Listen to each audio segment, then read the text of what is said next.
আসসালামু আলাইকুম, কেমন আছেন সবাই? সামুদ্রিক পোয়া মাছ এভাবে ভুনা করলে আশা করি শুধুমাত্র ঝোল দিয়ে ১ প্লেট ভাত খেয়ে ওঠা যাবে। চলুন রেসিপিটা আপনাদের সাথে শেয়ার করি। প্রথমে আমি এখানে নিয়ে নিয়েছি সামুদ্রিক যে লাল পোয়াটা ওইটা ক্লিন করে ভালো করে ধুয়ে ৫ পিচের মতো পোয়া মাছ নিয়ে নিয়েছি। আমি এগুলো ভেজে রান্না করব। এজন্য দিয়ে দিচ্ছি হলুদের গুঁড়া, মরিচের গুঁড়া এবং লবণ। এটা দিয়ে ভালো করে মেখে আমি এটা হালকা করে ভেজে নিব। এটা কিন্তু না ভেজেও রান্না করা যায়। যারা মাছ না ভেজে রান্না করলে পছন্দ করেন, তারা না ভেজেও রান্না করতে পারেন। তা মাছ ভাজার জন্য আমি এখানে কড়াইয়ে তেল দিয়ে দিচ্ছি। তেলটা গরম হওয়ার জন্য অপেক্ষা করব।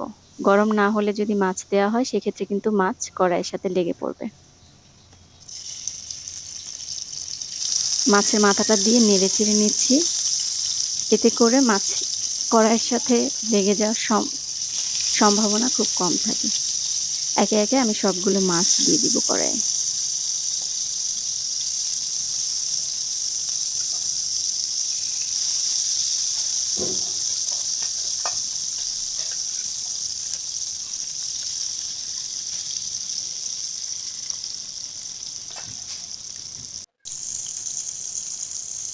মাছগুলোর এক পাশ হয়ে গেছে, এই পর্যায়ে আমি মাছগুলো উল্টে দিব। খুবই সাবধানের সহিত উল্টাতে হবে, নইলে এই মাছগুলো একটু নরম থাকে, এগুলো কিন্তু ভেঙে যাওয়ার সম্ভাবনা আছে। আর মাছগুলো কিন্তু আমি একদমই কম ভেজেছি, একদম কড়া করে ভাজিনি, একদম হালকা করে ভেজে নিলেই হয়ে যাবে। একটু জুম করে দেখিয়ে দিচ্ছি।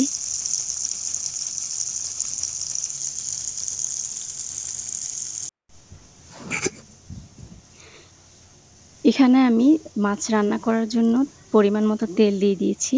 তেলটা গরম হওয়া পর্যন্ত অপেক্ষা করব পেঁয়াজ দেওয়ার জন্য। কারণ তেলটা গরম না হলে পেঁয়াজ দিলে কিন্তু সে পর্যায়ে তেলটা একটু বেশি প্রয়োজন হয়।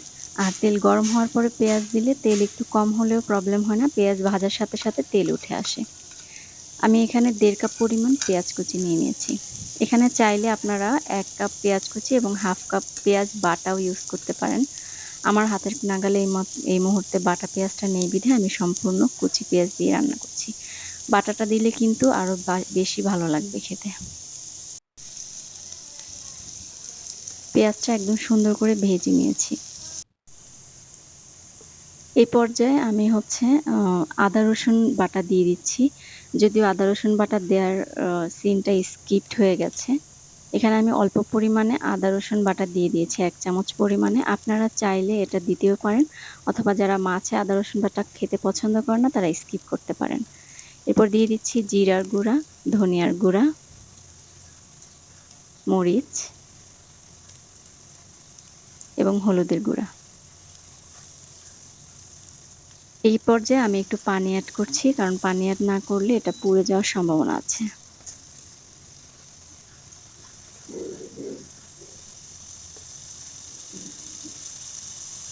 দিয়ে দিচ্ছি লবণ পরিমাণ মতো।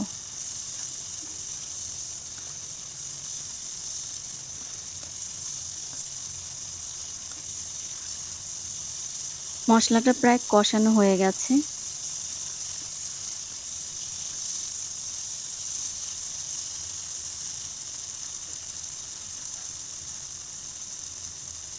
এ পর্যায়ে আমি ১ প্যাকেট টমেটো সস দিয়ে দিচ্ছি। এখানে আপনারা আমার হাতের কাছে প্যাকেটটাই ছিল, আমি এটা দিয়েছি। আর আপনারা যদি সস ওই অন্য মানে বড় কোনো থেকে দেন, সেক্ষেত্রে ১ চামচ পরিমাণ সস দিয়ে দিলেই হবে। সস দিয়ে আমি আবার একটু পানি দিয়ে দিচ্ছি। কারণ এটা আরেকটু ভালো করে কষিয়ে নিব।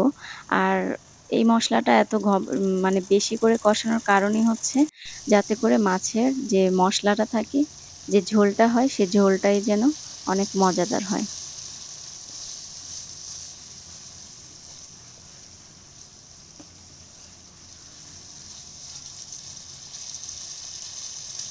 এখানে কিন্তু আমার মাছের মসলাটা একদম কষানো হয়ে গেছে। উপরে তেল ভেসে আসছে, দেখাই যাচ্ছে। এ পর্যায়ে আমি এটাতে পানি এড করে দিব।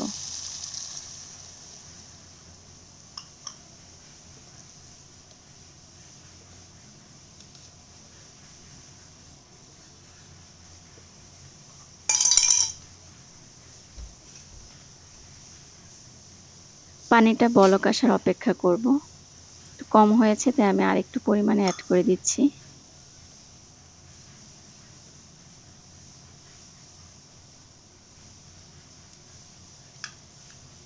পানিটা বলক চলে আসলে সেই পর্যায়ে আমরা মাছগুলো এক এক করে আস্তে আস্তে দিয়ে দিব।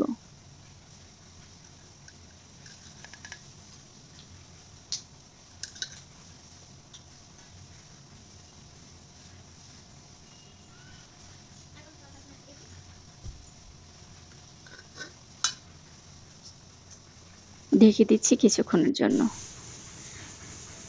যেহেতু আমার একটু কাঁচামরিচ লাগবে এটাতে দেওয়ার জন্য এবং ধনিয়া পাতা আমার হাতের কাছে নেই, তো এজন্য আমি ছাদে গিয়ে কিছু কাঁচামরিচ এবং ধনিয়া পাতার জন্য ছাদে চলে গিয়েছি। আমার এখানে হচ্ছে বিলাতি ধনিয়া পাতা আছে। বিলাতি ধনিয়া পাতাগুলো ১টা ২টা গাছ থেকে মাশাআল্লাহ দিলে বেশ কিছু গাছ হয়েছে। তো আমার প্রয়োজনে মাঝে মাঝে এখান থেকে আমি নিয়ে যাই। যখন হাতের কাছে ধনিয়া পাতা না থাকে তখন এখান থেকে নিয়ে যাই।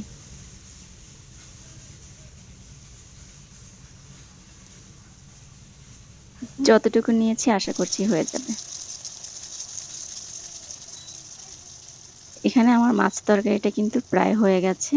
উপরে তেল চলে আসছে প্রায়। এই পর্যায়ে আমি দিয়ে দিচ্ছি কাঁচামরিচ আর দিয়ে দিচ্ছি ধনিয়া পাতা। এটা দিয়ে আরো ২ মিনিটের মতো আমি একদম মৃদু আঁচে এটা জাল করে নিব মাছটা। এটা কিন্তু নাড়া দেওয়া যাবে না। এভাবে কড়াই ধরে ঝাঁকি দিতে হবে। হালকা হালকা করে চামচ দিয়ে আলতো করে নাড়তে হবে, নইলে কিন্তু মাছগুলো ভেঙে যাওয়ার সম্ভাবনা থাকবে। ব্যাস হয়ে গেল মজাদার পোয়া মাছ ভুনা। আমি ২ মিনিট পরে দেখিয়ে দিচ্ছি। মাছের কালারটা কিন্তু যেমন সুন্দর হয়েছে এবং খেতেও কিন্তু মাশাআল্লাহ অনেক ভালো হয়েছিল। অবশ্যই বাসায় এভাবে রান্না করে ট্রাই করে দেখবেন। আশা করি আপনাদের সবারই ভালো লাগবে।